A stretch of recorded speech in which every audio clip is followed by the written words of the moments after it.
Assalamualaikum warahmatullahi wabarakatuh.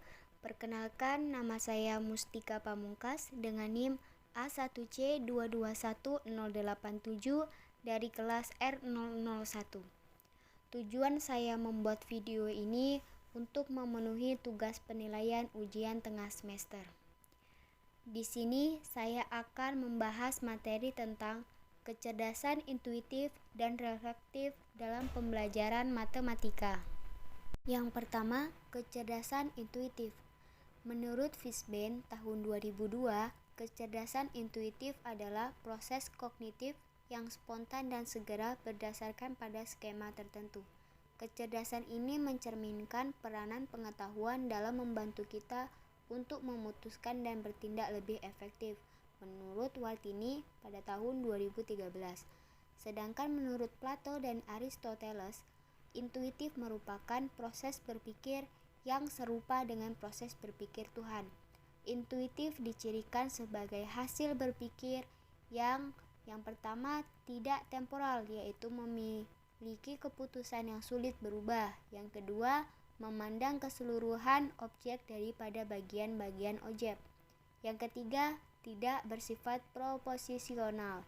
Yang keempat, tidak bersifat representasional. Yang kelima, karena ia dipandang serupa dengan proses berpikir Tuhan, maka intuitif dianggap tidak pernah salah, menurut Hayden pada tahun 2004. Dalam Kamus Besar Bahasa Indonesia, intuitif adalah bersifat secara intuisi, berdasarkan bisikan atau gerakan hati. Sedangkan intuisi adalah daya atau kemampuan mengetahui atau memahami sesuatu tanpa dipikirkan atau dipelajari. Apabila dikaitkan dengan pemahaman matematika, maka proses tersebut bisa dimanfaatkan oleh pendidik melalui rangsangan berupa pemberian soal yang dilakukan secara berulang untuk melihat apakah hal tersebut terjadi kembali sehingga bisa digeneralisasikan untuk mendapatkan solusi yang berperan dalam peningkatkan kualitas ilmu pengetahuan yang dimiliki oleh siswa. Kecerdasan intuitif dibentuk oleh naluri intuisi seseorang. Pemikiran-pemikiran kecerdasan lahir dari kecerdasan ini, berani berbeda dengan pemikiran banyak orang. Intuisi juga disebut sebagai kemampuan memahami sesuatu tanpa melalui penalaran rasional dan intelektualitas. Menurut Schem pada tahun 1971, pada tingkat intuitif, kita menyadari bahwa melalui alat indera, terutama penglihatan dan pendengaran, kita dapat mengetahui lingkungan luar.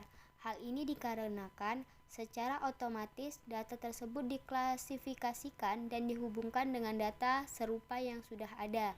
Dengan otot-otot yang dimiliki, kita dapat menggerakkan kerangka untuk berbuat pada lingkungan luar. Yang kedua, kecerdasan reflektif.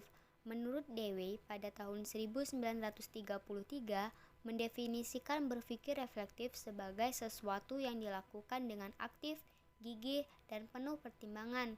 Keyakinan didukung oleh alasan yang jelas dan dapat membuat kesimpulan atau memutuskan sebuah solusi untuk masalah yang diberikan.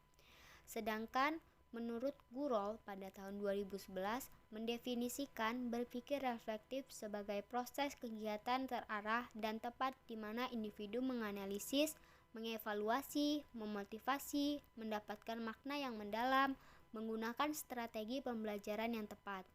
Berpikir reflektif memberikan kesempatan bagi siswa untuk memecahkan masalah dengan disertai alasan yang logis, mempertahankan pendapat mereka, menganalisis, dan berpikir kembali ketika merespon atau memilih solusi yang berguna dalam memecahkan masalah, menurut Kurniawati tahun 2011.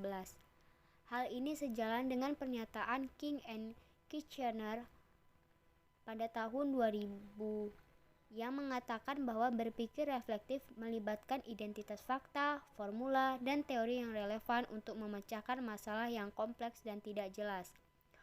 Ruth menyatakan peran penting dari berpikir reflektif adalah sebagai sarana untuk mendorong berpikir selama situasi pemecahan masalah karena memberikan kesempatan untuk melangkah mundur dan memikirkan strategi terbaik untuk mencapai tujuan, menurut Choi dan Oo tahun 2012. Sebagaimana yang dinyatakan oleh Gurol pada tahun 2011, bahwa faktor yang paling penting yang memisahkan pemikiran reflektif dari semua jenis berpikir adalah bahwa berpikir reflektif muncul sebagai solusi menafsirkan, menunda, menerjemahkan, mendapatkan, dan memahami isu-isu berpikir dalam prediksi dan pengambilan keputusan untuk masa depan. Kecerdasan reflektif juga bisa disebut sebagai kemampuan untuk menyadari kebiasaan mentalnya dan kemampuan untuk menstendensikan pola-pola yang terbatas. Dengan kata lain, kemampuan untuk memikirkan cara berpikir. Selanjutnya, karakteristik kecerdasan intuitif dan reflektif. Yang pertama, karakteristik intuitif. Menurut Fishbein tahun 2002, karakteristik intuisi adalah sebagai berikut. Yang pertama, self-evidence atau pembuktian. Yang dimaksud adalah bahwa intuisi adalah kognisi yang diterima sebagai feeling individu tanpa membutuhkan pengecekan dan pembuktian lebih lanjut. Sebagai contoh, jarak terdekat antara dua titik merupakan garis lurus antara dua titik yang menghubungkan keduanya. Yang kedua, intrinsic certainty atau kepastian intrinsik. Kepastian kognisi intuisi biasanya dihubungkan dengan perasaan atau feeling tertentu dari kapasitas intrinsik. Pernyataan tentang garis lurus di atas adalah subjektif, terasa seperti sudah menjadi ketentuan. Intrinsik bermakna bahwa tidak ada pendukung eksternal yang diperlukan untuk memperoleh semacam kepastian langsung, baik secara formal atau empiris. Yang ketiga, coerciveness atau pemaksaan. Intuitif mempunyai sifat memaksa pada strategi penalaran individual, seleksi hipotesis, dan solusi. Hal ini berarti bahwa individu cenderung menolak interpretasi alternatif yang akan mengkontradiksi intuisinya. Sebagai contoh, biasanya siswa percaya bahwa perkalian akan menjadikan lebih besar dan pembagian akan menjadikan lebih kecil. Hal ini karena pada masa kanak-kanak terbiasa dengan mengoperasikan bilangan asli. Yang keempat, extrapolativeness atau perkiraan.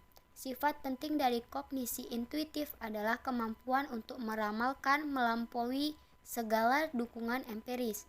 Sebagai contoh, pernyataan melalui suatu titik di luar garis hanya dapat digambarkan satu dan hanya satu garis sejajar dengan garis tersebut. Mengekspresikan kemampuan ekstrapolasi dari intuisi. Tidak ada bukti empiris dan formal yang dapat mendukung pernyataan tersebut.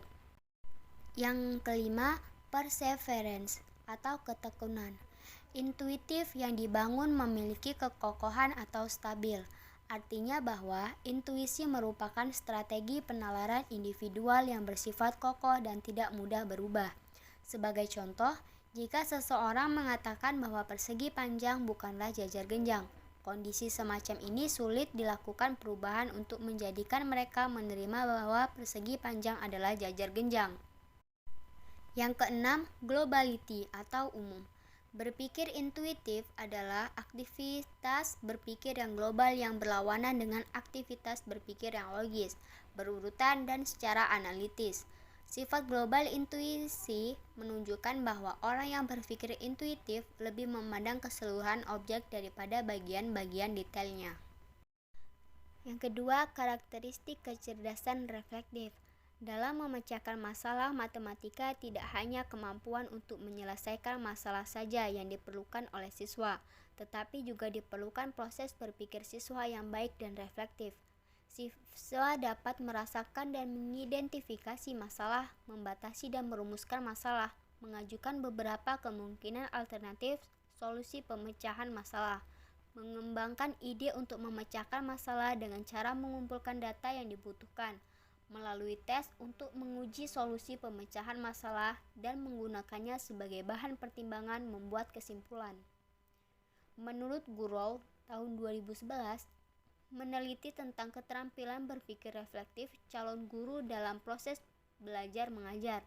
Guru menyatakan bahwa berpikir reflektif sangat penting bagi siswa dan pendidik, sebab proses berpikir merupakan suatu kegiatan mental atau suatu proses yang terjadi di dalam pikiran siswa pada saat siswa dihadapkan pada suatu pengetahuan baru atau permasalahan yang sedang terjadi dan mencari jalan keluar dari permasalahan tersebut. Proses berpikir reflektif biasanya akan terjadi sampai siswa berhasil memperoleh jawaban yang benar dan dari informasi yang telah didapatkan sebelumnya. Proses berpikir reflektif siswa dapat berjalan dengan baik apabila terdapat peran serta guru yang nantinya dapat membantu siswa untuk mendapatkan hasil yang baik dan benar sesuai dengan apa yang diinginkan. Menurut Scam dalam Suharna tahun 2012, bahwa proses berpikir reflektif memiliki karakteristik sebagai berikut. Yang pertama, bisa menjelaskan apa yang telah dilakukan. Yang kedua, mengomunikasikan ide dengan simbol atau gambar, bukan dengan objek langsung. Yang ketiga, menentukan solusi atau jawaban dengan penuh pertimbangan. Yang keempat, menyadari kesalahan dan memperbaikinya. Yang kelima, memeriksa kembali kebenaran jawaban. Jadi, berpikir reflektif adalah aktif terus-menerus, gigih, dan mempertimbangkan dengan seksama tentang segala sesuatu yang dipercaya kebenarannya. Sekian materi dari saya, semoga bermanfaat. Saya akhiri, wassalamualaikum warahmatullahi wabarakatuh.